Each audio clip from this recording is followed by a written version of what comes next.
Et ce rapport est déposé. Il n'y a pas de pétition. Il n'y a pas de réponse orale aux pétitions ni d'intervention portant sur une violation de droits ou de privilèges. Nous en sommes maintenant rendus à la période de questions et de réponses orales.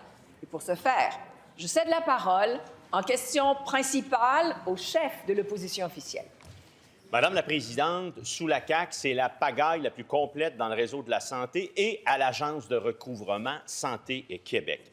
Le 3 mars dernier, on se rappelle, la Top Gun numéro 1 a congédié le Top Gun numéro 2 et par la suite, elle a aboli son poste. Elle a même été dire à une mission dans la presse le 22 mars, et je la cite, Mme Biron, « Des compressions budgétaires faites dans l'urgence ont été moins bien réfléchies et des postes de hauts dirigeants dont on n'avait pas besoin ont été créés. » Fin de la citation. Ça a-tu du bon sens d'être tout croche de même, Madame la Présidente? Le réseau Santé Québec, l'Agence de recouvrement puis le ministre de la Santé. Le 21 mars dernier, on a appris que l'hôpital Notre-Dame, à l'unité familiale naissance, elle a fermé définitivement. Après plus de 4 ans de retard, elle avait été ouverte en février 2024 et 1 an après, 25 millions après, elle a fermé définitivement. Il devait y avoir 1500 accouchements par année. Ils en auront fait un total de 44. Quel gâchis! Aujourd'hui, le service pédiatrique de l'hôpital Notre-Dame déborde. Les enfants sont dans les couloirs par manque d'espace et les prises de sang se font dans l'entrepôt médical. Ça a-tu de l'allure? Bien, ça, on vit ça sous la CAQ, Madame la Présidente. Hier, le docteur Julien Roy-Lavallée a dit, je le cite, « On est en manque très sévère de ressources financières et de personnel. On n'est pas capable d'assurer complètement les soins que les enfants méritent sur notre territoire. » Il répond quoi, le ministre, aux enfants? La réponse du ministre de la Santé. On va s'entendre, Madame la Présidente, que quand je fais des commentaires sur le ton à la période des questions, j'ai un très bon exemple aujourd'hui, mais encore une fois, je vais passer par-dessus parce que ce qui est important, c'est de répondre aux questions que les Québécois se posent. Et les Québécois se posaient, Madame la Présidente, les Québécois se posaient des questions depuis longtemps, à savoir pourquoi on n'avait pas le courage de re-questionner la façon dont on fait le réseau de la santé. Et lorsqu'on a décidé, il y a 2 ans, de faire le projet de loi sur Santé Québec, qu'est-ce qu'on avait comme objectif? C'est notamment de séparer les opérations avec les orientations qui doivent être concentrées au ministère.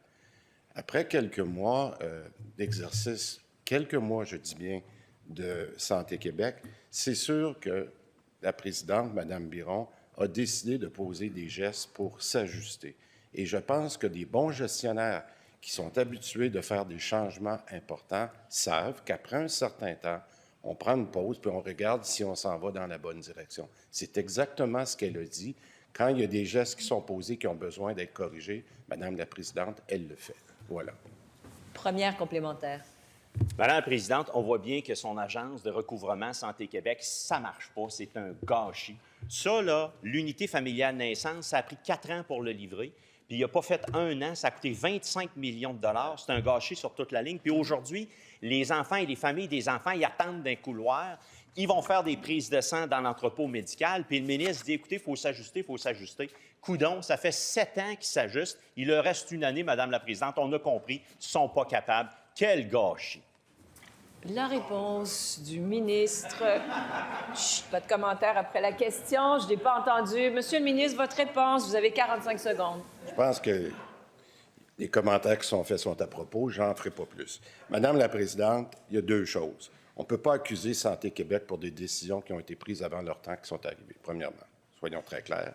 Pour la question du centre mère-enfant à Notre-Dame, ce qui est très clair de penser, c'est qu'avant, on prenait les décisions 6 par 6, sans regarder la coordination globale qui devait être faite à l'intérieur du réseau.